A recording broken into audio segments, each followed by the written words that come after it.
दोस्तों, हर साल बजट आता है और तीन ही रिएक्शन होते हैं।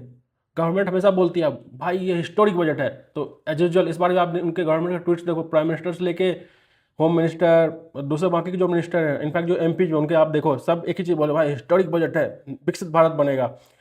और स्टॉक मार्केट का रिएक्शन देखो, स्टॉक मार्केट गिरा पड़ा है, 800 पॉइंट एक टाइम गिर चुका था। तो स्टॉक मार्केट बोल रहा है भाई इसमें क्या है, कुछ भी नहीं है, हमको तो तुम लेके डूब गए, एसटीटी बढ़ा दिए, तो देखो मैं तो भाई गिरा हुआ हूँ। और मिडिल क्लास हमेशा तक बोल रहा है भाई हमको क्या मिला, हमेशा से झुंझुनों मिल गया क्या, टैक्स में कुछ फायदा मिला, तो नहीं मिला भाई। तो चलो भाई देखते हैं यूनियन बजट 2026 में कुछ भी ऐसा है जिससे कि हम बोले कि भाई बहुत अच्छा हुआ है, या कुछ ऐसा कि जो कि बहुत खराब हुआ है। जैसे कि निर्मला सीतारमण तो भाई इस बजट को बोला है कि भाई ये विकसित भारत का फाउंडेशन बजट है, ठीक है। लेकिन भाई असली सवाल यही है, क्या ये बजट सिर्फ पावर पॉइंट और रिपोर्ट्स में स्ट्रॉन्ग दिखता है जो कि आईएएस लोग बना के दे दिए हैं, या ग्राउंड पे आम आदमी की लाइफ में कुछ भी इससे बदलेगा? तो इस वीडियो में हम कवर करेंगे banking, finance, rail, AI, tax, stock market में क्या क्या इस बजट में इंट्रोड्यूस किया गया है, वुमेन के लिए क्या है, हेल्थ सेक्टर में क्या मिला है, टूरिज्म में क्या मिला है, एजुकेशन में क्या कुछ नया इंट्रोड्यूस किया गया है। और भाई एंड में एक ऑनेस्ट रिव्यू भी करेंगे, ठीक है, एनालिसिस भी करेंगे, सारे सेगमेंट का एनालिसिस भी करेंगे, इसमें अच्छा क्या है, खराब क्या है, और अच्छा क्या हो सकता था। और फाइनली एक रियलिटी चेक करेंगे कि बजट 2026 एक्चुअली विजन है और इसके रियलिटी दोनों में क्या डिफरेंस है। तो चलो सबसे पहले बात करते हैं बैंकिंग और फाइनेंशियल रिफॉर्म, इसमें क्या क्या हुआ है इसको अपन कवर करते हैं सेगमेंट 1 में। तो भाई फाइनेंस मिनिस्टर ने अनाउंस किया है हाई लेवल कमेटी बनेगी ऑन बैंकिंग फॉर विकसित भारत।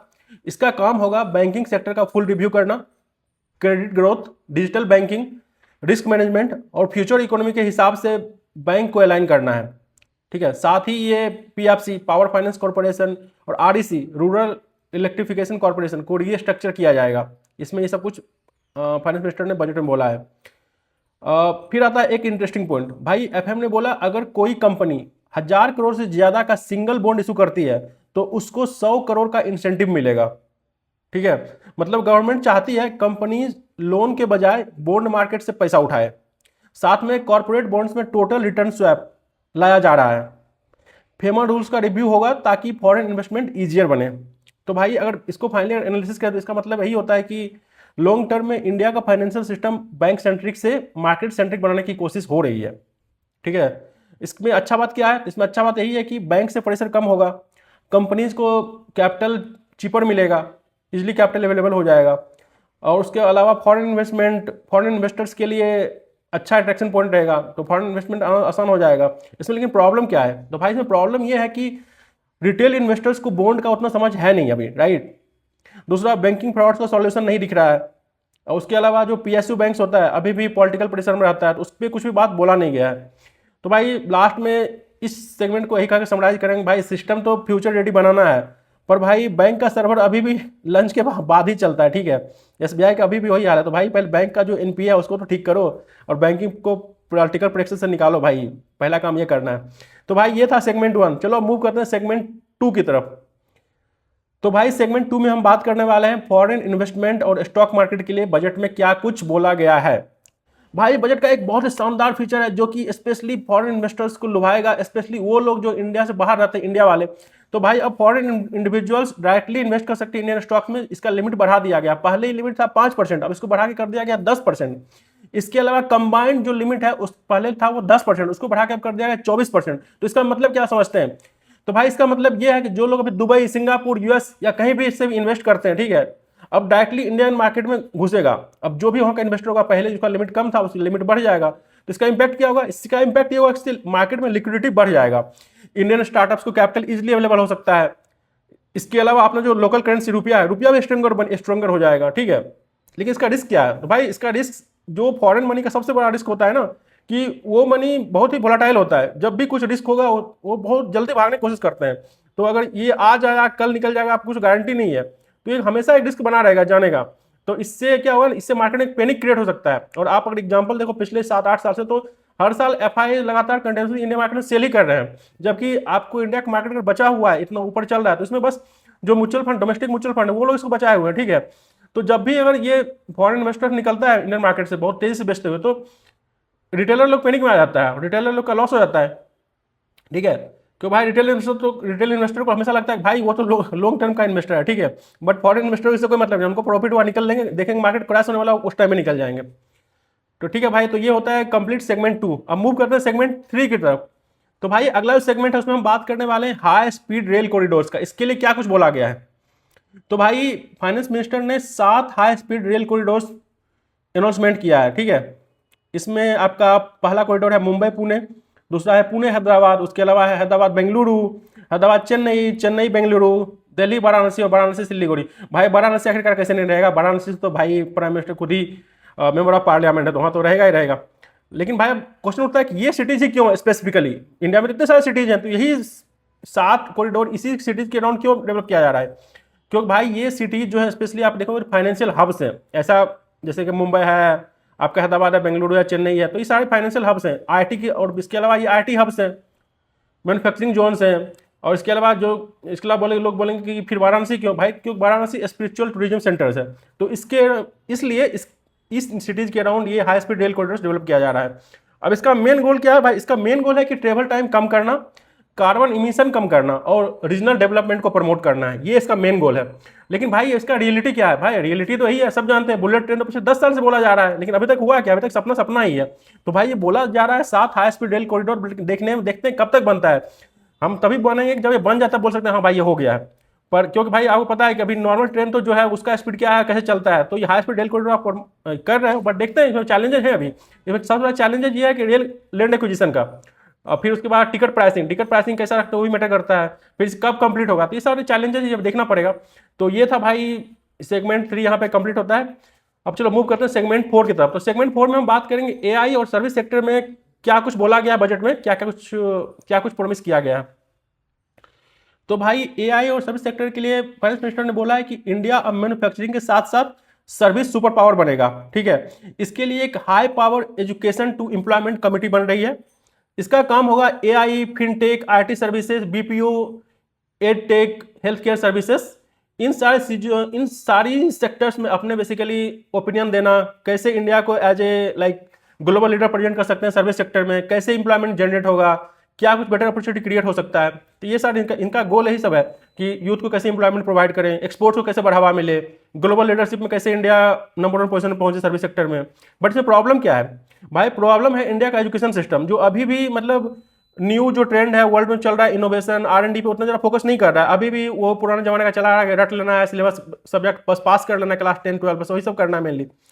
एआई का जो अब दुनिया में हर जगह एआई चल रहा है, बट आपको ही पता है कि एआई का भी ग्राउंड लेवल पर इंडिया में कितना कमी है, स्पेसिफिकली जो सर्टिफाइड स्किल्स जिनके पास है, जो एक्सपर्ट है, कितने लोग हैं, बहुत ही कम है।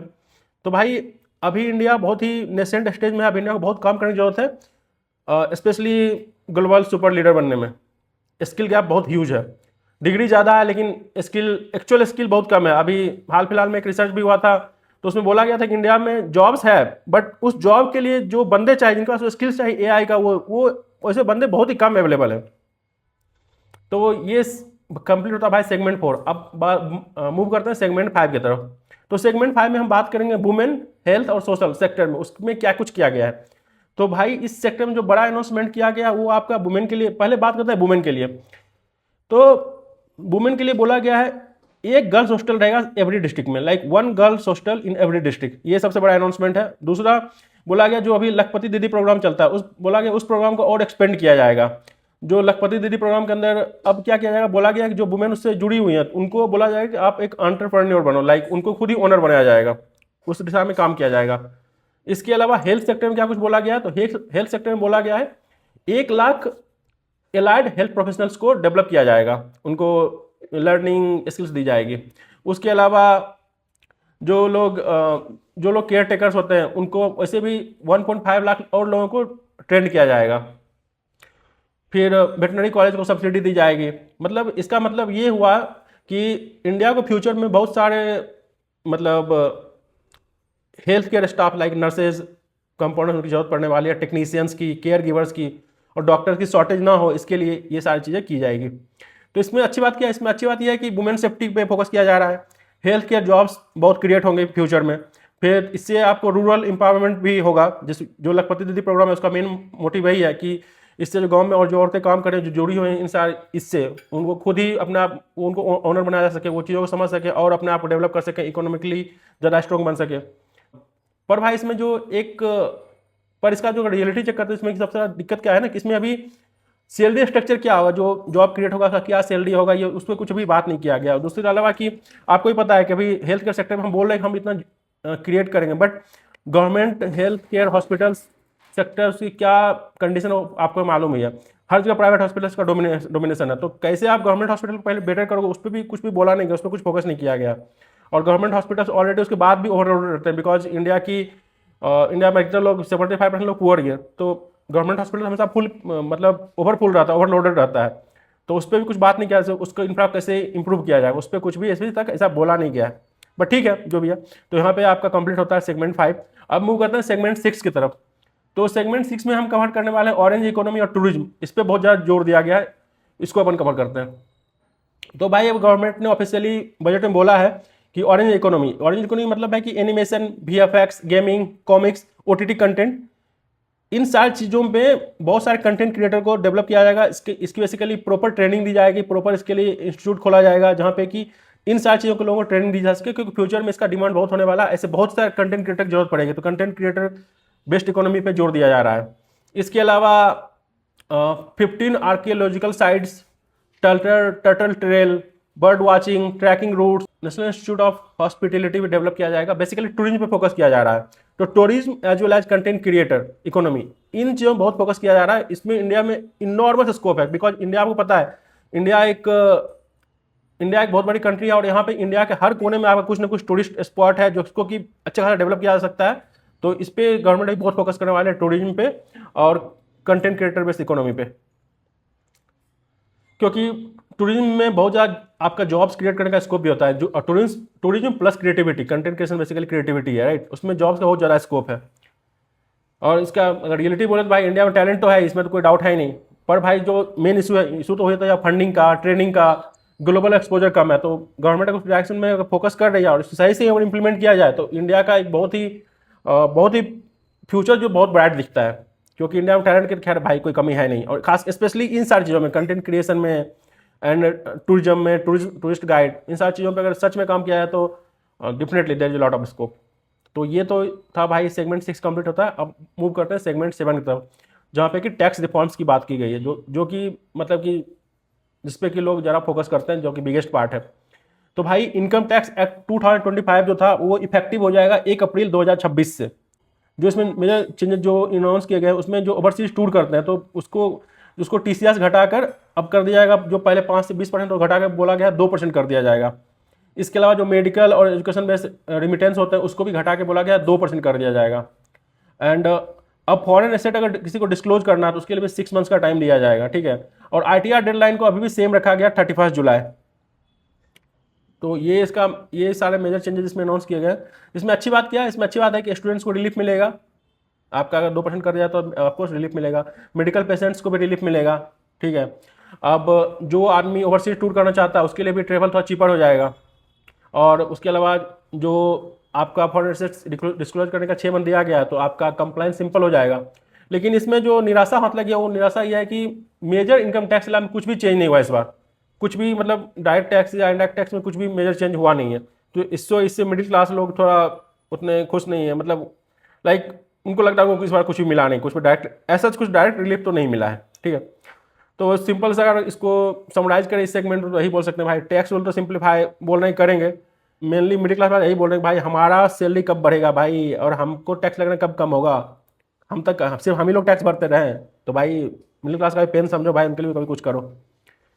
तो चलो भाई ये सेगमेंट कंप्लीट होता है। हम मूव करते हैं अगले सेगमेंट जो कि बहुत इंपॉर्टेंट सेगमेंट है, स्पेशली उनके लिए जो कि स्टॉक मार्केट में इन्वेस्ट करते हैं। भाई स्टॉक मार्केट के लिए आज का ये बजट सबसे खराब रहा है भाई, स्टॉक मार्केट के लिए बिल्कुल सॉकर रहा है, सॉकर। क्योंकि भाई एसटीटी बढ़ा दिया गया फ्यूचर्स पर 0.02% से बढ़ाकर 0.05% कर दिया गया, और आपको फ्यूचर्स और आपको ऑप्शंस पे बढ़ा के कर दिया गया 0.1 से 0.15%। तो बेसिकली 0.1 टू 0.15 मत देखिए, इसको ऐसे देखिए कि 50% बढ़ा दिया गया, और यहाँ 0.02 से 0.05 कर दिया गया, तो कितना ही बढ़ गया, ऑलमोस्ट आपका बढ़ के इसको ही बढ़ा दिया है कितना, तो 150% बढ़ा दिया गया। तो भाई इस अनाउंसमेंट आने के बाद से मार्केट बिल्कुल सही चल रहा था। जैसे ये अनाउंसमेंट आया मार्केट ने नी जर्क रिएक्शन दिया, और एक समय मार्केट जो कि 25,440 पर चल रहा था वो गिर के 24,571 पर पहुंच गया, मतलब ऑलमोस्ट 800 पॉइंट का फॉल आ गया था भाई। उसके बाद मार्केट ने फिर रिकवर किया लेटर 400-500 पॉइंट, बट फिर भी आप देखोगे क्लोजिंग जो हुआ है वो आज के टॉप से ऑलमोस्ट 600 पॉइंट नीचे क्लोज हुआ है। ये हाल तब है जबकि आज इंडियन मार्केट में सिर्फ, आज आपको पता है आज संडे था तो फॉरेनर लोग उतने इन्वॉल्व नहीं थे। कल जब वो लोग लौटेंगे तो पता चलेगा कि उनका कैसा रिएक्शन आता है, क्योंकि ये एक पॉइंट था जिससे मार्केट में पैनिक, क्योंकि अब मार्केट पार्टिसिपेंट को ये लगा कि इंडिया में जो टैक्स का स्ट्रक्चर है वो बिल्कुल स्टेबल नहीं है, कभी कुछ भी चेंज हो जाता है। सो ये मतलब मार्केट के लिए एटलीस्ट अभी शॉर्ट टर्म के लिए अच्छा नहीं है।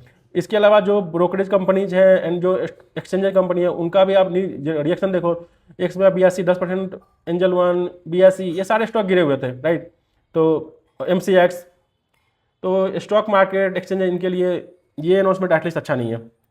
इसके अलावा भाई जो बायबैक्स को है, बायबैक्स पे भी अब कैपिटल गेन टैक्स बढ़ा दिया गया है। अब पहले बायबैक्स पे कैपिटल गेन टैक्स नहीं था, उस पर कैपिटल गेन टैक्स लगेगा, ठीक है। इसके अलावा जो प्रमोटर्स है, प्रमोटर्स को और एक्स्ट्रा टैक्स देना पड़ेगा। इससे माइनॉरिटी शेयर होल्डर्स को थोड़ा बेनिफिट है, क्योंकि उनको बायबैक्स पे कैपिटल गेन टैक्स लगेगा, बट वो टैक्स फिर भी कम रहेगा, वो उसका 12.5% रहेगा। लेकिन भाई इससे ट्रेडर्स लोग में थोड़ा गुस्सा है, वो आपको दिखा भी मार्केट में आज का रिएक्शन से। तो भाई सच्चाई तो ये है कि भाई मार्केट जो है ना वो बिल्कुल सही बात बता देता है कि बजट कैसा है नहीं है। बजट अगर अच्छा नहीं लगा तो मार्केट ने रिएक्शन दे दिया भाई, अब पूरा रेड कलर में था, अभी आप देख लो, ठीक है।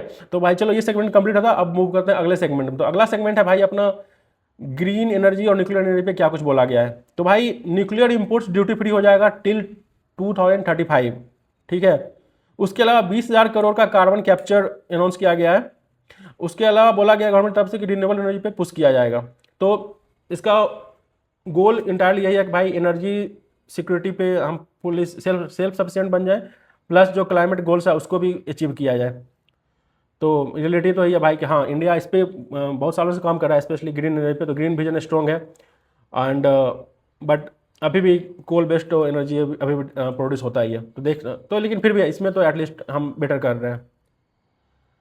एंड फाइनली बात करते हैं अगले segment, that is physical reality. तो फिजिकल इसमें चेक करते हैं कि गवर्नमेंट ने क्या कुछ अनाउंस किया है। तो फिजिकल डिफिसिट जो टारगेट रखा गया FY27 का वो रखा गया 4.3%, एंड FY26 का जो डिफिसिट था वो था 4.4%, ठीक है। और इसके लिए गवर्नमेंट ने बोला है कि वो बोरोइंग करेगी 11.7 लाख करोड़ का, 11.7 लाख करोड़ का वो बोरोइंग करेगी। मतलब कि गवर्नमेंट बोले कि वो फिजिकल डिसिप्लिन तो मेंटेन करने की कोशिश पूरी करेगी, बट सोशल सेक्टर के लिए लिमिटेड। लेकिन इससे क्या होगा, इससे सोशल सेक्टर में शायद लिमिटेड फंडिंग हो जाएगी, देखते हैं। क्योंकि अगर आप फिजिकल डिफिसिट कम करना चाह रहे हो तो ऑफकोर्स आप कहीं ना कहीं तो आप स्पेंडिंग कट करोगे। अब स्पेंडिंग कट करोगे कहाँ कट करोगे, सोशल सेक्टर में करोगे या इंफ्रास्ट्रक्चर में करोगे, तो देखते हैं। लेकिन हाँ टारगेट उनका अभी है 4.3%। तो फाइनली अगर बोले भाई कि फाइनल क्लाइमैक्स क्या है बजट का, 2026 का रियलिटी क्या है, तो भाई इंफ्रास्ट्रक्चर पे गवर्नमेंट का पूरा फोकस है, AI पे पूरा फोकस है, बैंकिंग में फोकस है, फॉरेन इन्वेस्टमेंट पे फोकस है। लेकिन भाई जॉब्स के बारे में कुछ क्लियरली मेंशन नहीं बोला गया। वो इनडायरेक्टली बोला गया कि जॉब्स क्रिएट होगा, इसके लिए एक्सपर्ट पैनल कमेटी बनाएंगे, ये वो करेंगे, बट एक्चुअली कैसे क्रिएट होगा, कहाँ क्रिएट होगा, इस पर कुछ बोला नहीं गया। इनकम पे कुछ, इनकम टैक्स मिडिल क्लास को कुछ राहत नहीं मिला, रूरल एजुकेशन पे इस बार इतना कुछ बोला नहीं गया है, ठीक है। एंड इसके अलावा जो हाँ इंफ्रास्ट्रक्चर सेक्टर पूरा फोकस किया गया। इंफ्रास्ट्रक्चर पर बोला गया है कि record capital expenditure for growth के लिए बोला गया है। जैसे कि गवर्नमेंट बोला है कि अपना कैपिटल स्पेंडिंग इंक्रीज कर देगा, 12.2 लाख करोड़ कर देगा इंफ्रास्ट्रक्चर को बूस्ट करने के लिए, स्पेशली रोड में, रेलवेज में, पोर्ट्स में, लॉजिस्टिक्स में और अर्बन डेवलपमेंट के लिए। इसका मेन पर्पस वही है कि इससे जॉब्स क्रिएट करना है, कनेक्टिविटी को इम्प्रूव करना है और इंडिया का लॉन्ग टर्म का जो इकोनॉमिक पोटेंशियल है उसको इम्प्रूव करना है, ठीक है। तो लेकिन भाई इसका मतलब रही है गवर्नमेंट तो बोल रहा है कि ठीक है एलोकेशन बढ़ा दिए हैं ताकि इंफ्रास्ट्रक्चर पर ज़्यादा कम हो और जॉब्स क्रिएशन स्पीड हो। लेकिन देखना है कि ये कब एक्चुअली जमीन पे इंप्लीमेंट होता है और कब जॉब क्रिएट होता है। अब बात करें फिर मैन्युफैक्चरिंग और स्ट्रेटेजिक इंडस्ट्री पुश, इसके लिए क्या कुछ किया गया है। तो भाई गवर्नमेंट ने इसके अराउंड बोला है इंडिया सेमीकंडक्टर मिशन 2.0 लॉन्च करेगी चिप्स के लिए और स्पेशली इलेक्ट्रॉनिक इकोसिस्टम बनाने के लिए। उसके अलावा बायोफार्मा शक्ति के लिए 10,000 करोड़ का बूस्ट दिया गया है बायोफार्मा मैन्युफैक्चरिंग कंपनीज को। इसके अलावा chemical park, textile programmes, tool rooms और ऐसे से बहुत सारे स्कीम को भी डेवलप किया जाएगा। तो इसका मेन मतलब यह है कि मेक इन इंडिया से जो आगे बढ़कर अब हाई टेक और बायोटेक मैन्युफैक्चरिंग को भी बूस्ट दिया जाना तय है। तो बात करते हैं MSME और स्मॉल बिजनेस सपोर्ट, उनके लिए क्या कुछ किया गया है। तो भाई MSME को सपोर्ट देने के लिए सरकार ने अनाउंस किया है SME ग्रोथ फंड 10,000 करोड़ का। इससे SME सेक्टर को लिक्विडिटी सपोर्ट मिलेगा और क्रेडिट फैसिलिटी अवेलेबल होगा। और उसमें ये भी बोला गया कि अब जो उनका इन्वॉइस होता है, इन्वॉइस फाइनेंसिंग और प्रोक्योरमेंट रिफॉर्म, उनके लिए भी जो कुछ लगेगा उसको भी बोला गया फास्टर किया जाएगा।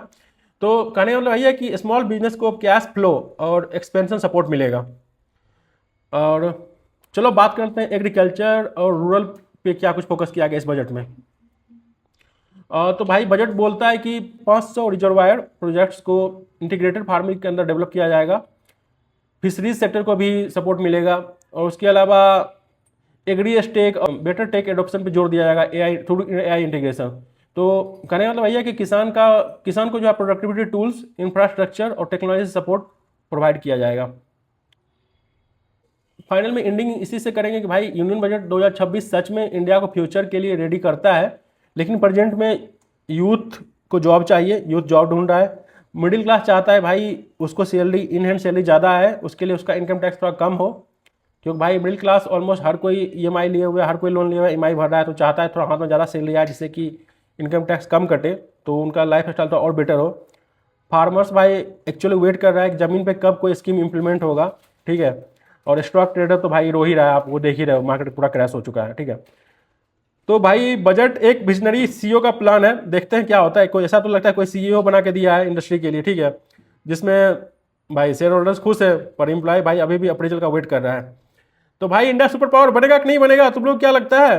इंडिया का आम आदमी यही बोल रहा है भाई कब हम सुपर पावर बनेंगे, कब हाई स्पीड ट्रेन आएगा, कब बुलेट ट्रेन चलेगा।